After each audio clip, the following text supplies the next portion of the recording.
अस्सलामुअलैकुम स्टूडेंट्स, आज हम जीके पढ़ेंगे। तो सबसे पहले आप अपनी बुक देख लीजिए, आपकी जनरल नॉलेज की बुक क्लास 7th। ठीक है, चैप्टर स्टार्ट करने से पहले आपको हम इसका कंटेंट दिखा देते हैं और आपको सिलेबस बता देते हैं। तो पीए2 का सिलेबस देख लिए आप, हमने ऑलरेडी वैसे बता रखा है, पिछली बार आपको बताया था। तो हमने आपको बताया था कि पीए2 में आपके कितने हैं, 4 पार्ट हैं। इसमें कितने पार्ट हैं, 4 पार्ट हैं। एक पार्ट हमने पार्ट नंबर 8 कंप्लीट करा दिया है। टोटल चैप्टर कितने हैं इसमें, पहले चैप्टर काउंट कर लेते हैं। 1 2 3 4 5 6 7 8 9 10th 11th 12th 13 14 15 16 16 चैप्टर हैं आपके।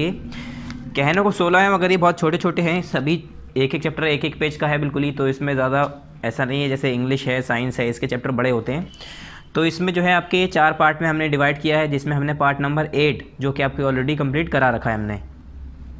पार्ट नंबर 8 में हमने 4 चैप्टर कराए थे, चैप्टर 33 34 35 36।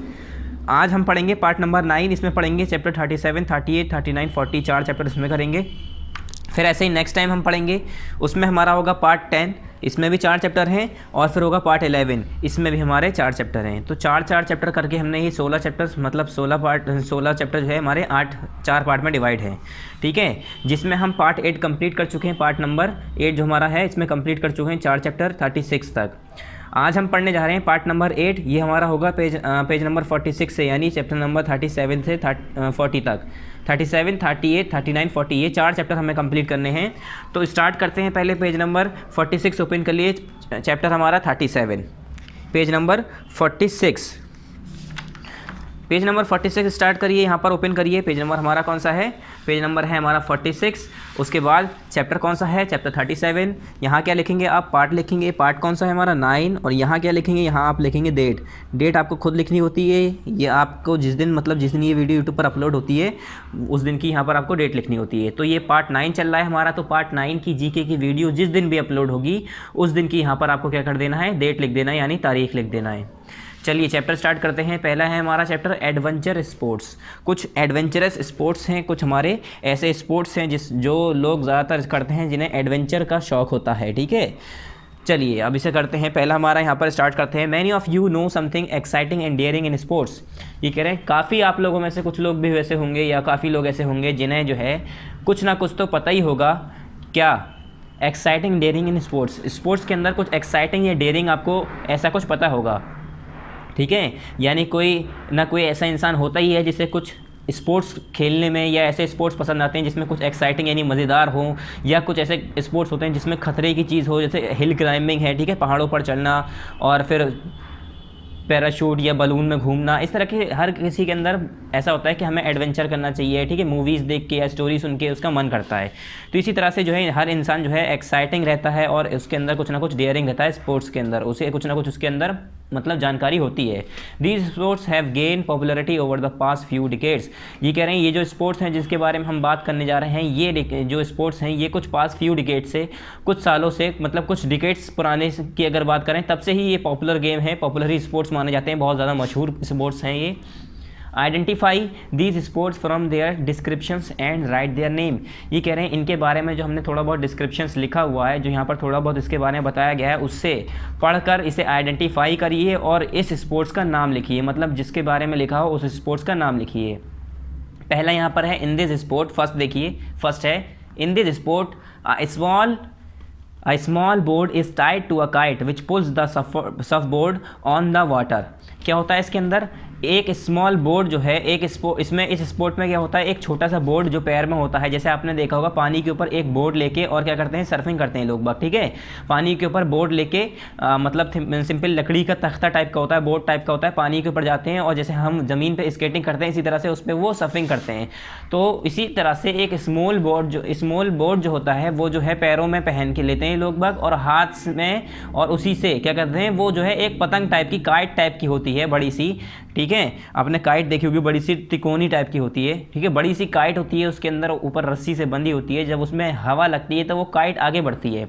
ठीक है, उसी काइट की मदद से हमारा क्या होता है, जो हमारा सर्फबोर्ड होता है वो खिंचता है और पानी के ऊपर फिर चलता है। तो हमें क्या करना होता है, सिर्फ उसके सर्फबोर्ड के ऊपर खड़े होकर हमें बैलेंस करना होता है, और उसकी जो स्ट्रिंग होती है, जो रस्सी होती है, उसे पकड़े रहना होता है कि हम जो है बैलेंस कर पाएँ। और खींचने का काम किसका होता है, जो काइट होती है वो पुल कर रही होती है उसे सर्फबोर्ड को। ठीक है। तो ये पानी के ऊपर किया जाता है। इसका नाम क्या है? इस स्पोर्ट का नाम है काइट बोर्डिंग। क्या कहते हैं इसे? काइट बोर्डिंग कहते हैं इसे, KITE kite, BOARDING boarding. Second है it is a winter sport played at ski resort. ये कह रहे हैं ये हमारा जो है एक विंटर स्पोर्ट है। विंटर यानी सर्दी में खेला जाने वाला एक स्पोर्ट है जो कि स्काई रिजॉर्ट में खेला जाता है, ठीक है। It originate in the US इन 1960 और यूनाइटेड स्टेट यानी US के अंदर ये 1960 में ओरिजिनेट हुआ था। मतलब यहाँ से 1960 से यानी 1960 से इसे खेला जाना शुरू किया गया था। 1960 में इसे स्टार्ट किया गया था। Unlike skiing no poles are needed here. और ये आपने स्कीइंग देखा होगा। स्कीइंग में क्या होता है? दो पतले पतले पैड टाइप के लंबे लंबे स्केटिंग टाइप के होते हैं जो कि उस दोनों हाथ में एक रॉड होती है, ठीक है, एक छड़ी टाइप की होती है जिससे बैलेंस करते हैं और स्पीड के लिए हाथों का इस्तेमाल करके उससे तेज तेज चलते हैं, ठीक है। हाँ, दोनों हाथों में एक स्टिक टाइप की होती है, ठीक है। क्या होती है? एक स्टेप टाइप की होती है। तो इस तरह से कह रहे हैं unlike skiing no poles are needed here. Skiing की तरह जो स्कीइंग करते हैं उसकी तरह कोई इसमें पोल की ज़रूरत नहीं पड़ती है, ठीक है। इसमें बिना पोल के, बिना मतलब जैसे स्कीइंग करते हैं उसकी तरह पोल की ज़रूरत नहीं पड़ती है इसमें। इसे क्या कहते हैं? स्नो बोर्डिंग कहते हैं इसे। क्या कहते हैं? Snow boarding. बर्फ़ के ऊपर करी जाने वाली बोर्डिंग होती है, ठीक है। SNO snow BOARDING boarding.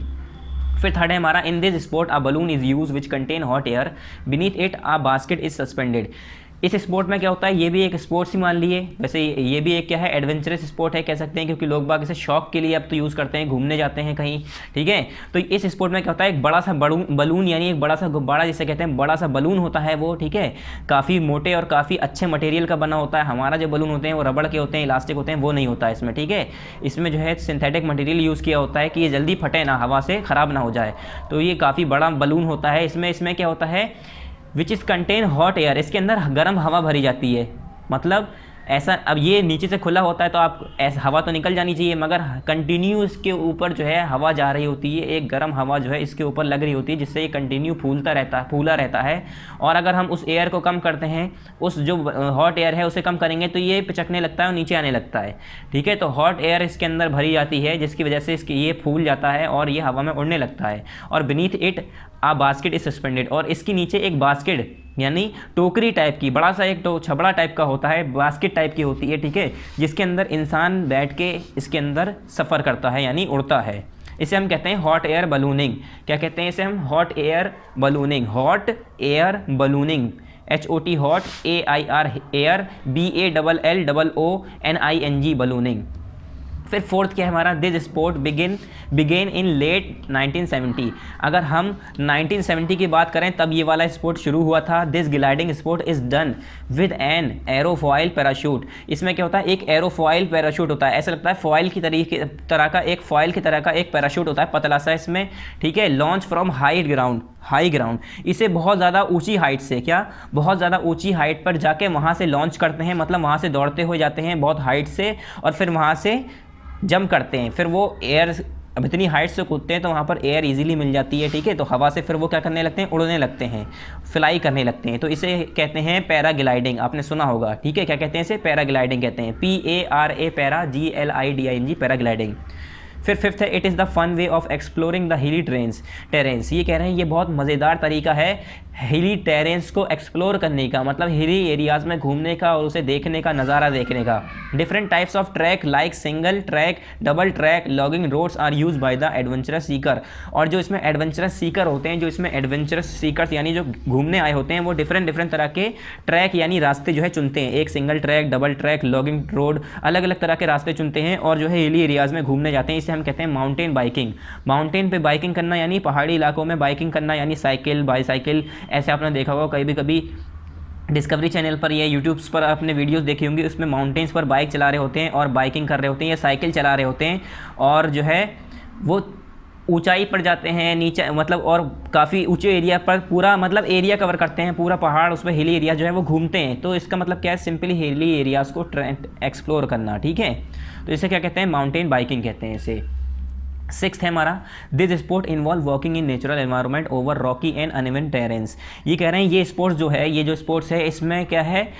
Natural environment में सफ़र करना नेचुरल एनवायरनमेंट में क्या, नेचुरल एनवायरनमेंट में सफ़र करना यानी वॉक करना, सफ़र करना, ठीक है, over rocky and uneven terrains. इसमें क्या होता है, रॉकी यानी पथरीले इलाके में पथरीले रास्ते होते हैं, अनइवन मतलब बराबर ज़मीन नहीं होती, ऊबड़ खाबड़ ज़मीन, ऊपर नीचे, ठीक है। सिंपल हम कह सकते हैं इसे, ये हाइकिंग आपने सुना होगा, तो ये हाइकिंग पे जाते हैं, ठीक है। इसमें आपने सुना होगा पहाड़ों पर चढ़ रहे हैं, फिर नीचे उतर रहे हैं चट्टानों पर, मतलब एक तरह से ये घूमने जाते हैं, ठीक है, जंगल इलाकों में या पहाड़ी इलाकों में इस तरह से हाइकिंग के लिए जाते हैं, ठीक है। तो इसे हम कहते हैं हाइकिंग, HIKING हाइकिंग। फिर नेक्स्ट है 7th, it is a popular sport in Indian river like Ganga, Beas, Teesta. ये कह रहे हैं ये जो स्पोर्ट है, राफ्टिंग कहते हैं इसे, ये जो है इंडिया का जो है बहुत मशहूर स्पोर्ट है, बहुत पॉपुलर स्पोर्ट्स है। और ये कौन सी नदियों में करा जाता है, इंडियन रिवर्स में करा जाता है, जैसे कि गंगा है, बीज है, तीस्ता है। Offer perfect flow of water for this game. इस गेम के लिए जो गंगा नदी है, बीज नदी है, तीस्ता नदी है, वो इस गेम के लिए परफेक्ट फ्लो देती है, पानी का मतलब परफेक्ट बहाव मिल जाता है यहाँ पर। क्योंकि अगर मैं छोटी सी नदी में कूद जाऊँ जिसमें पानी बह ही नहीं रहा है, पानी चल ही नहीं रहा है, तो उसमें कहाँ से राफ्टिंग कर लेंगे, ठीक है। तो राफ्टिंग के लिए जो है नाव चलाने के लिए बोट होती है, एक राफ्ट होती है ये, ठीक है, हल्की सी, इसमें बलून टाइप की राफ्ट मतलब एयर फिल्ड होती है, ये राफ्ट होती है ये, ठीक है। इसमें क्या होता है, रेस होती है बाकायदा, एक बोट, खूब सारी राफ्ट होती हैं, उसके अंदर राफ्टिंग करते हैं लोग बाग और रेस करते हैं। तो इसी गेम को क्या कहते हैं, राफ्टिंग कहते हैं। और ये जो है काफ़ी तेज़ बहाव के पानी में की जाती है, जैसे कि नदियां हैं हमारी गंगा, बीज, तीस्ता, इसमें की जाती है। क्योंकि बाकी ये जो तीनों नदी हैं ये अच्छा खासा फ्लो यानी अच्छा खासा बहाव दे देती है पानी में, अच्छी खासी स्पीड दे देती है।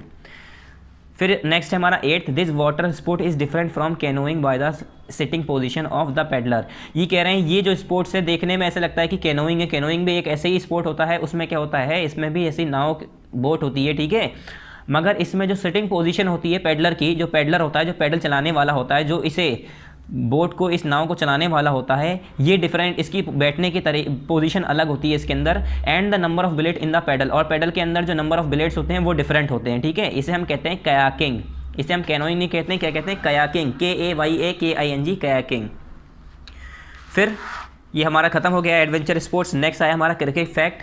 पार्ट नंबर हमें यहाँ पर भी क्या लिखना है, पार्ट नंबर हमें यहाँ पर भी 9 लिखना है। और क्या करना है, यहाँ पर भी हमें क्या करना है, डेट लिखनी है। तो डेट भी यहाँ पर आपको ही लिखनी है, यहाँ पर भी डेट आपको ही लिखनी है, ठीक है। और किस दिन की लिखनी है, जिस दिन ये वीडियो यूट्यूब पर अपलोड होगी उस दिन की। चलिए स्टार्ट करते हैं हमारा cricket fact, chapter number 38, page number हमारा क्या है, पेज नंबर है हमारा 47। क्रिकेट फैक्ट्स, कुछ क्रिकेट फैक्ट्स के बारे में पढ़ेंगे इसमें हम। चलिए पहले हेडिंग पढ़ लेते हैं। These are some interesting fact about cricket, right true यानी T for true and F for false statement. ये कह रहे हैं कुछ ये इंटरेस्टिंग फैक्ट हैं क्रिकेट के बारे में। अब जहाँ पर सही हो वहाँ T लिख दी यानी ट्रू लिख दिए, और जहाँ पर फॉल्स हो वहाँ पर F लिखना है। पहला है फर्स्ट, M मुराली सिंपल कहेंगे इसे, मुरालीथरम या मुरालीथाराम, ठीक है। Muralitharan is the highest wicket taker in test cricket.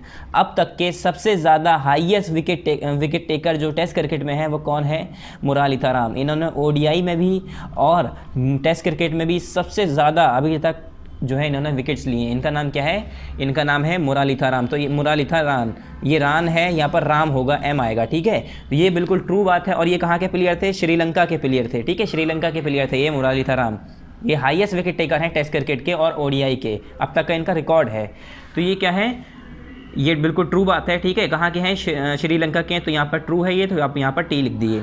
फिर सेकंड हमारा सुनील गावस्कर आपने सुना होगा, joint rank with Jim Laker of Australia and they are the only 2 bowler to have taken all 10 wicket in an inning in the test cricket. ये कह रहे हैं जो सुनील गावस्कर हैं और जो जिम लेकर हैं ऑस्ट्रेलिया के, इन्होंने आपस में रैंक को ज्वाइन किया, और यही दोनों हैं खाली ऐसे बॉलर हैं, मतलब यही दोनों एक ऐसे बॉलर हैं जिन्होंने जो है 10 विकेट एक इनिंग के अंदर लिए टेस्ट क्रिकेट के अंदर। तो ये फॉल्स बात है, बिल्कुल फॉल्स है, ठीक है, ये ट्रू नहीं है।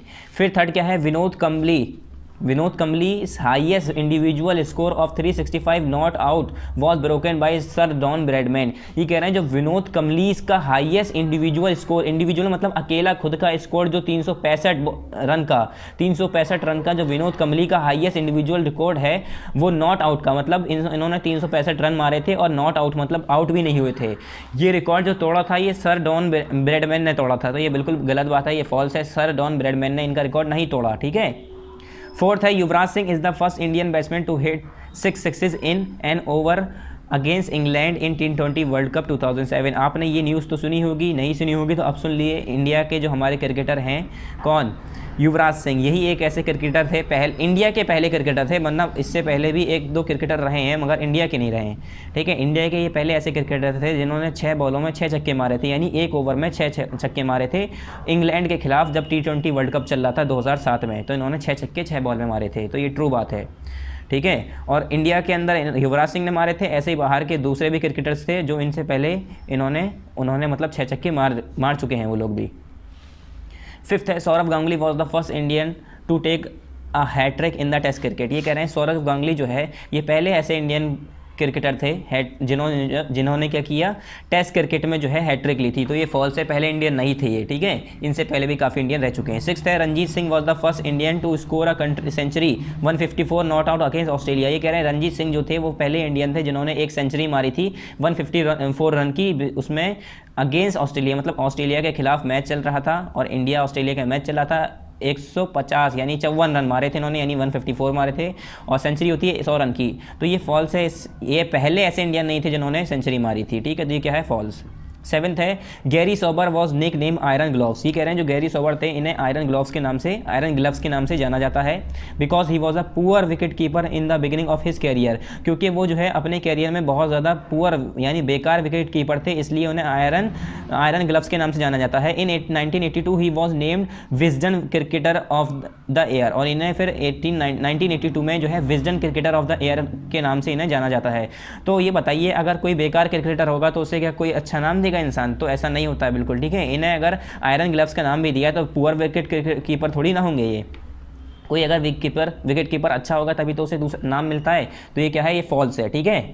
यहाँ पर भी आपको क्या लिखना है, एफ लिखना है।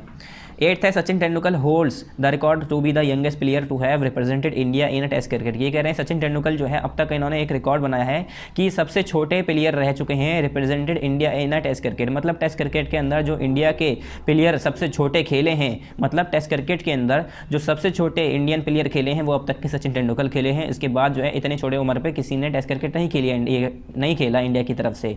ही also hold the world record of highest number of centuries in test cricket, और यही एक ऐसे हैं जिन्होंने हाईएस्ट नंबर ऑफ रिकॉर्ड बनाए हैं टेस्ट क्रिकेट के अंदर, ठीक है। वर्ल्ड रिकॉर्ड है इनका, मतलब सबसे ज़्यादा टेस्ट क्रिकेट, जितने भी टेस्ट क्रिकेट के अंदर सेंचुरीज बनाई है सबसे ज़्यादा जो सेंचुरीज हैं वो सचिन तेंदुलकर की हैं पूरे वर्ल्ड में। सिर्फ इंडिया की नहीं बात कर रहे हैं, पूरे वर्ल्ड रिकॉर्ड में इनका नाम है, ठीक है। तो ये क्या है, बिल्कुल ट्रू बात है। पेज नंबर 48 ओपन कर लिए, ठीक है। आप एक बार देख लिए, पहला हमारा क्या है, ट्रू, फिर false, true, false, false, false, फिर true. Next page number 48, as a reference. अब ये क्या है, एज अ रेफरेंस। पहले यहाँ पर आपको क्या करना है, पहले वो कर लिए, पार्ट नंबर 9 लिख लिए, और यहाँ पर क्या लिख लिए, यहाँ पर आपको डेट लिखनी है, डेट लिख लिए, यहाँ पर डेट मेंशन कर दिए। एज अ रेफरेंस में क्या है, देखिए, to be a good referee one must. ये कह रहे हैं एक इंसान को अगर अच्छा रेफरेंस होना चाहिए, मतलब अगर गवाह होना चाहिए। रेफरेंस की बात करूँ तो किसी को हम रेफरेंस मानते हैं। अगर मैं कहूँ कि मैं घर से स्कूल गया था, तो मैंने जो है घर को क्या माना, रेफरेंस माना कि मैं घर से स्कूल गया था, ठीक है। मैंने किसी पॉइंट को जो है उसकी मदद से मैं बता रहा हूँ, उसकी हेल्प ले रहा हूँ, मैं किसी पॉइंट को रेफरेंस पॉइंट मान रहा हूँ। सिंपल अगर मैं कहूँ, अगर आपसे कोई पूछता है कि आपका स्कूल कितनी दूर है, तो वो आप क्या समझेंगे, किससे कितनी दूर है। आप पूछेंगे ना उससे कहाँ से, तो वो आपको फिर बताएगा कि आपके घर से, मेरे घर से, या उस स्कूल से आपका स्कूल कितनी दूर है, या उस जगह से आपका स्कूल कितनी दूर है। तो एक रेफरेंस पॉइंट माना जाता है जहाँ से हमें पहचान होती है। तो ये कह रहे हैं to be a good referee one must. ये कह रहे हैं एक अच्छा रेफरेंस होने के लिए एक क्या होना चाहिए, बी फिजिकल फिट, एक फिजिकली फिट होना चाहिए इंसान को। A referee must be as fit and fine as a regular player as he is needed to be near the ball throughout the game। ये कह रहे हैं रेफरेंस पॉइंट की बात करें हम क्रिकेट स्पोर्ट्स के अंदर, कोई सा भी स्पोर्ट्स हो, आपने देखा होगा WWE, WWF, जितने भी हमारे स्पोर्ट्स होते हैं, ठीक है, फाइटिंग के स्पोर्ट्स, कुंफू, मार्शल आर्ट्स, जितने भी स्पोर्ट्स होते हैं, ठीक है, फुटबॉल या क्रिकेट है या बॉक्सिंग है, ठीक है, वॉलीबॉल है, उसके अंदर हर ना कोई एक रेफरी होता है जो कि बताता है फाउल है, ठीक है, पॉइंट है, कितने पॉइंट हैं, या कौन आउट है, कौन नॉट आउट है, या नो बॉल है, ये 6 है या 4 है, ये सब क्या बताता है, रेफरी बताता है, ठीक है। अलग अलग नाम से उन रेफरी को बुलाया जाता है। कहीं अंपायर कह रहे हैं तो कहीं पर कुछ कह रहे हैं, ठीक है। तो यहाँ पर कह रहे हैं कि अगर हम बात करें रेफरी की तो एक उसे जो है फिजिकली फिट होना चाहिए। अगर रेफरी की बात करें तो उसे फिट और फाइन होना चाहिए जैसे कि एक रेगुलर प्लेयर होता है, जैसे कि एक रेगुलर खिलाड़ी होता है, इतना ही फिट और फाइन हमारे एक रेफरी को होना चाहिए। क्यों? क्योंकि as he needed to be near the ball throughout the game, क्योंकि उसे क्या चाहिए, उसे ज़रूरत होती है हर पूरे गेम में बॉल के करीब रहने की। अगर आपने देखा होगा जो फुटबॉल के रेफरी होते हैं, जहाँ पर प्लेयर बॉल लेके भाग रहा होता है, उनके साथ साथ चल रहा होता है कि कहीं जो है उसे दूसरा आके गिरा दे या वो किसी को गिरा दे, कहीं फाउल तो नहीं कर रहा है, ठीक है, हाथ तो टच नहीं हो रहा है, बॉडी की जगह पैर की जगह हाथ तो टच नहीं कर रहा है। तो वो पूरे गेम में फुटबॉलर के साथ साथ दौड़ता रहता है और नज़र रखता रहता है बॉल पर और उस प्लेयर पर जिसके पास बॉल होती है या बाकी जो प्लेयर होते हैं। तो इसीलिए कहते हैं अब इतना दौड़ने के लिए भी एनर्जी चाहिए, ठीक है, एक प्लेयर से ज़्यादा ही दौड़ना पड़ता है मेरे हिसाब से रेफरी को। तो रेफरी को जो है एक रेगुलर प्लेयर की तरह, जो रोज़ खेलने वाले प्लेयर होते हैं उनकी तरह फिट और फाइन होना चाहिए रेफरी बनने के लिए। नो द रूल्स, उन्हें दूसरा पॉइंट है कि वो जो है उसे रूल्स पता होने चाहिए। It is very important that the referee knows the inside out of every rule. ये कह रहे हैं ये बहुत ज़रूरी बात है कि जो रेफरी है उसे जो है अंदर की बाहर की सारी बातें पता होना चाहिए उस रूल की। पता चला कोई फुटबॉल खेल रहा है, वो हाथ से खेल रहा है, हाथ से मारने लगा और रेफरी कुछ कह ही नहीं रहा है, तो यानी रेफरी को कुछ नहीं पता है। तो रेफरी को पता होगा अगर कि फुटबॉल पैर से खेली जाती है, हाथ से नहीं खेली जाती है, तभी तो वो फाउल बताएगा, ठीक है। बहुत से ऐसे होते हैं, वॉलीबॉल के अंदर बहुत सारे ऐसे होते हैं, ठीक है, बास्केटबॉल के अंदर बहुत सारे फाउल होते हैं, जो कि इतने सारे फाउल होते हैं कि किसी गेम में नहीं होते। सबसे ज़्यादा फाउल होते हैं बास्केटबॉल के अंदर, ठीक है। अगर रेफरी को नहीं पता होगा फाउल है ये, तो कैसे वो बताएगा, कैसे जज करेगा? तो उसे रूल्स पता होने चाहिए, फिजिकल फिट होना चाहिए, बी इम्पार्शियल। इम्पार्शियल मतलब ऐसा नहीं है कि दो प्लेयर खेल रहे हैं, ठीक है, मान लो कि दो कोलकाता और चेन्नई में मैच हो रहा है, तो कोलकाता और चेन्नई में टूर्नामेंट चल रहे हैं, तो कोई कोलकाता को सपोर्ट कर रहा है, तो वो कह रहा है कि वो क्या करता है कि कोलकाता वालों को ही फाउल दिया जा रहा है और चेन्नई वालों को फाउल दे ही नहीं रहा है, तो वो पार्शियल हो गया, मतलब एक टीम को ही सपोर्ट कर रहा है, एक को सपोर्ट नहीं कर रहा है। तो ऐसा रेफरी होना चाहिए जो किसी को भी सपोर्ट ऐसे एज अ इम्पार्शियल वे, मतलब पार्शियली ना करे। कि जैसे कि अब इंडिया और पाकिस्तान में मैच चल रहा है, तो इंडिया का कोई कोई अंपायर है तो इंडिया वालों की तरफ अंपायरी कर रहा है, पाकिस्तान वाला है पाकिस्तान वालों की तरफ कर रहा है, तो ऐसे जो है पार्शियल नहीं होना चाहिए।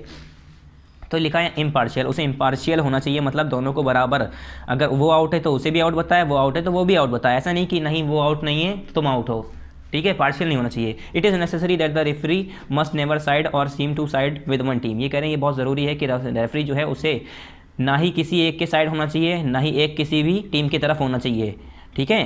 His decision must be fair and he must not be intimidated into making a decision. ये कह रहे हैं उसका डिसीजन जो है हमेशा सही और सच्चा होना चाहिए। वो जो है ऐसा नहीं है कि किसी एक की तरफ जो है डिसीजन ले रहा हो, ठीक है, किसी के खिलाफ डिसीजन ले रहा हो, किसी की तरफ से डिसीजन ले रहा हो। उसे क्या करना चाहिए, उसका डिसीजन फेयर होना चाहिए दोनों के लिए। उसे इससे मतलब नहीं होना चाहिए कि वो कहाँ का है, वो केरला का है, वो पंजाब का है, चेन्नई का, या मेरा भाई है, मेरा दोस्त है, इससे मतलब नहीं है। अगर वो रेफरी है तो वो अगर आउट है तो आउट है, ठीक है। बी मेंटली स्ट्रॉन्ग होना चाहिए, मतलब beside having physically fit a referee need to be mentally tough and strong. ये कह रहे हैं अगर फिजिकली फिट की बात करें तो इसके अलावा जो एक रेफरी है उसे मेंटली टफ और स्ट्रॉन्ग होना चाहिए। खाली सेहतमंद होने से जो है एक रेफरी अच्छा नहीं हो जाता। He must be prepared and ready to take tough decision.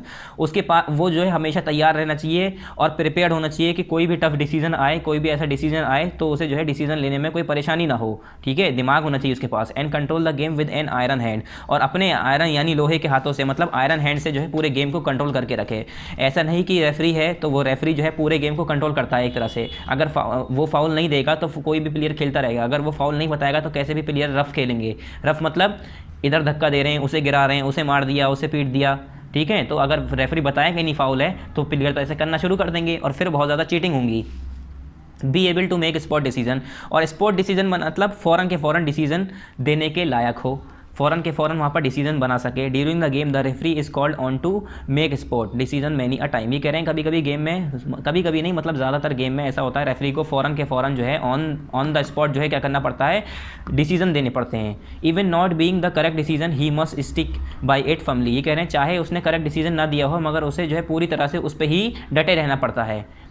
Late the game to be played, और गेम को जैसे शुरुआत करता है वही शुरुआत करता है। A brilliant referee lets the player play the game freely. एक समझदार रेफरी वो होता है जो कि गेम को फ्रीली खेलने देता है प्लेयर को। Only interjecting if play is too rough, तभी वो टोकता है, तभी रोकता है प्लेयर को जब जो है हमारा गेम जो है बहुत ज़्यादा रफ हो जाता है, मतलब बहुत ज़्यादा बुरी तरीके से लोग अगर खेलने लगते हैं, धक्का मुक्की चलने लगी, फाउल होने लगे, बहुत ज़्यादा रफ गेम कहते हैं उसमें, जब जब कोई लॉ मतलब फाउल मतलब हम कहें रूल को फॉलो नहीं कर रहा है अगर, तो उसे हम कहते हैं रफ गेम खेलना। तो जब गेम रफ हो जाता है तभी वो रोकता है। It is important that he shows the player that he is strict yet right and fair. और ये बहुत ज़रूरी होता है कि उसे जो है प्लेयर को ये दिखाना होता है कि वो क्या है, बहुत स्ट्रिक्ट है, चाहे राइट की बात हो या फेयर की बात हो, ठीक है, वो बहुत ज़्यादा स्ट्रिक्ट है। तो अगर वो अपना स्ट्रिक्टनेस दिखाएगा कि मैं बहुत स्ट्रिक्ट हूँ, इस तरीके से वो लोगों को जो है ट्रीट करेगा, तो वो लोग भी फिर बाद में फाउल नहीं करेंगे। क्या होता है, जैसे फुटबॉल अगर खेल लेते हैं, फुटबॉल प्लेयर किसी की दूसरे प्लेयर को लात मार देता है चलते में, फाउल कर देता है, धक्का दे देता है, तो उसे येलो कार्ड दिया जाता है, मतलब उसे एक बार कह दिया जाता है, एक उसे चांस दिया जाता है, ठीक है, तो उसे चांस दिया जाता है, फिर बाद में अगर दोबारा करता है वो तो रेड कार्ड दे दिया जाता है, यानी उस गेम से उसे बैठा दिया जाता है।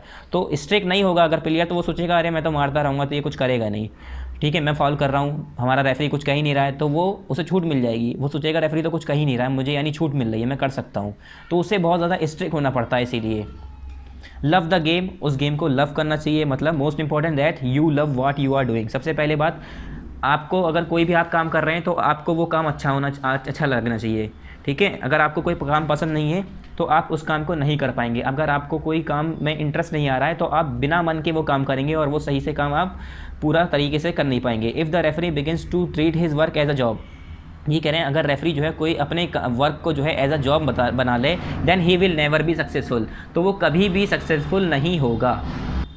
मतलब सिंपल सी बात है, अगर कोई काम है उसे जो है एक जॉब की तरह, अगर कहीं रेफरी है उसे कह दिया तुम फुटबॉल के रेफरी बनोगे, ठीक है, तुम्हें जो है रेफरी बनना है, और अगर उसे कह दिया कि तुम फुटबॉल के रेफरी हो, ठीक है, तो जो है और उसे जॉब दे दी इस तरीके से, तो क्या वो जॉब कर पाएगा सही से? नहीं, वो कभी सक्सेसफुल नहीं होगा। क्यों? He must take it heartily and enjoy what he is doing.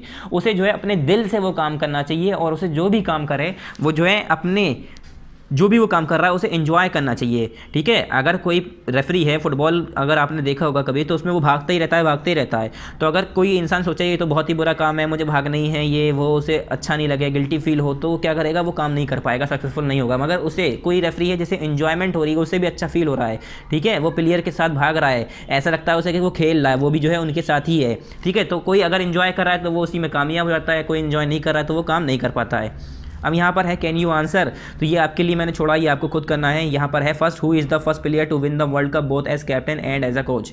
ये कह रहे हैं सबसे पहला ऐसा प्लेयर बताइए जो कि वर्ल्ड कप जिसने जीता हो, कैप्टन भी था वो खुद ही, और खुद ही कोच था, मतलब खुद ही कैप्टन था उस टीम का और खुद ही कोच भी था उसी टीम का, ठीक है। तो ऐसा प्लेयर का नाम बताइए जिसने जो है वर्ल्ड कप जीता है।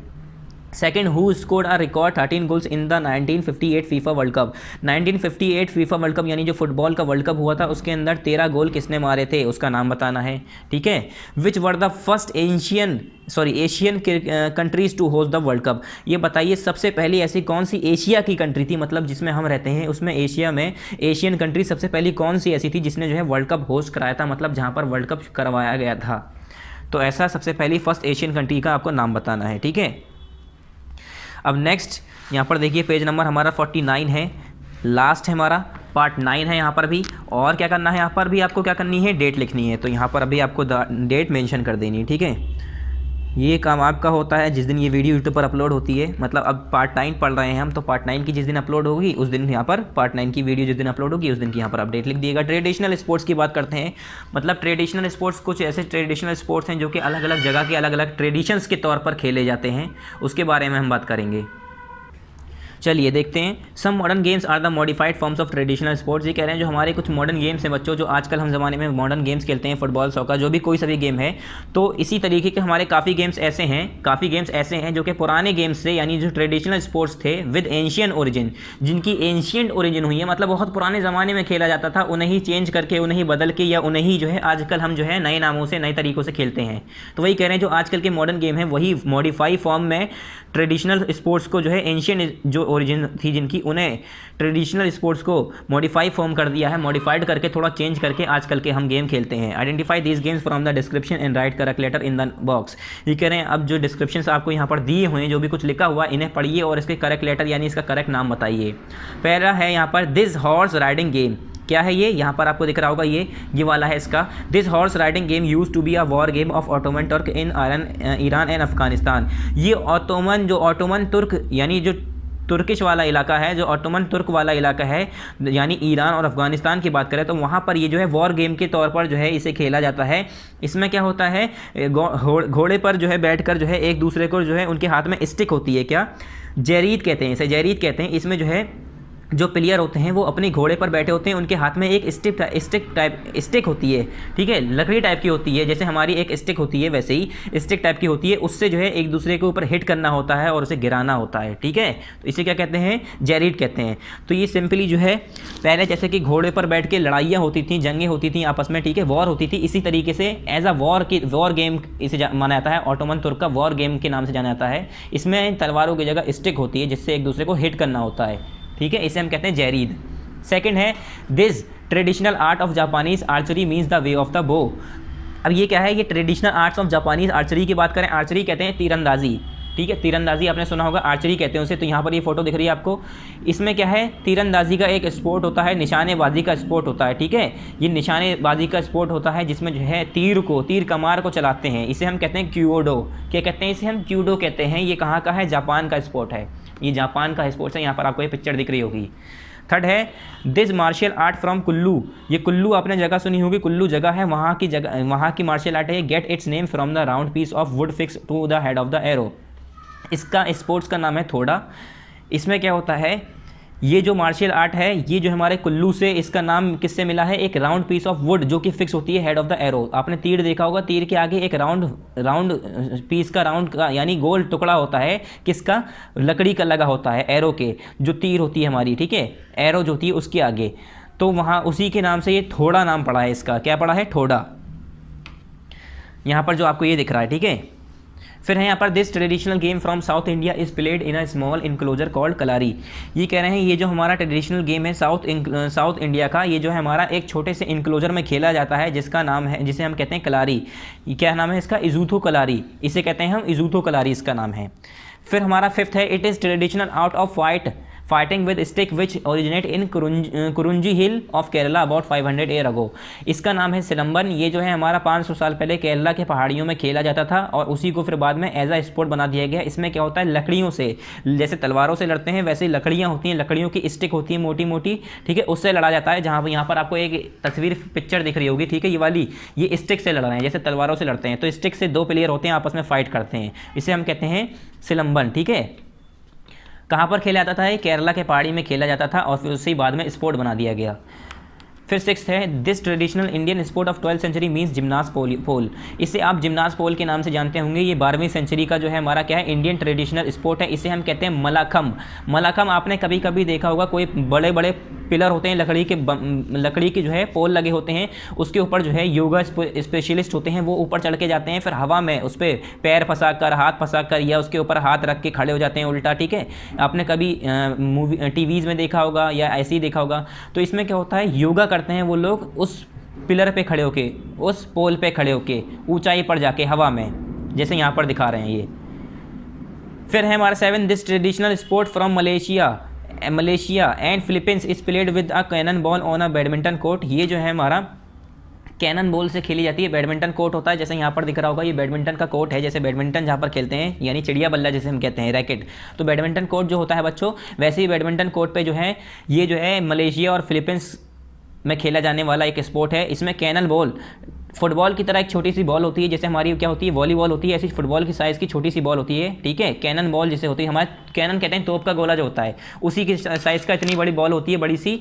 उसे जो है बैडमिंटन कोर्ट में खेलते हैं लाइक वॉलीबॉल इट। जैसे कि वॉलीबॉल होता है ना, आपने देखा होगा वॉलीबॉल हाथ से खेलते हैं, इस साइड प्लेयर होते हैं, उस साइड प्लेयर होते हैं और वो वॉलीबॉल खेलते हैं, इधर से उधर बॉल मारते हैं। इसी तरीके से क्या होता है, can be played with any part of the body except of hand. इसमें हाथ छोड़ के किसी भी पार्ट से खेलते हैं, मतलब सर से मार सकते हैं, पैर से मार सकते हैं, हाथ उछल के, पेट से, पीठ से, बॉडी के किसी भी पार्ट से जो है टच करके बॉल को गिरने नहीं देना है बस, और दूसरों के साइड गिराना होता है। तो ज़्यादातर इसमें यूज़ जो प्लेयर करते हैं वो अपने पैरों का इस्तेमाल करते हैं, ठीक है। इसमें जो है पैरों का, जैसे हम फुटबॉल खेलते हैं ऐसे ही ये वॉलीबॉल जो है पैर से खेला जाता है। इसका नाम है स्पक टैक्रो। क्या कहते हैं इसे हम सिपक टैक्रो कहते हैं, इसे TAKRAW। फिर 8 है this traditional sport of Manipur is played by 2 teams of 7 player each on horse back. ये कह रहे हैं ये जो है, ये वाला जो गेम है, ये जो है मणिपुर में खेला जाता है और इसमें 2 टीम होती है 7 प्लेयर की, जो कि घोड़ों के ऊपर बैठी होती है। ठीक है, इसे हम कहते हैं मणिपुरी, इसे हम मणिपुरी स्पोर्ट्स के नाम से जानते हैं। ये इसमें मणिपुर में खेला जाता है, घोड़े के ऊपर बैठकर हॉकी की तरह, क्या हॉकी की तरह हाथ में स्टिक होती है, जैसे यहाँ पर दिख रहा है आपको, इसी तरह से हॉकी की तरह हाथ में स्टिक होती है। उसमें क्या करते हैं ये लोग, जैसे हमारा एक हॉकी होता है तो हॉकी स्टिक इन्हीं की तरह होती है, उसमें 7-7 प्लेयर की 2 टीम होती है और वो खेलते हैं। ठीक है, इसका नाम क्या है, मणिपुरी।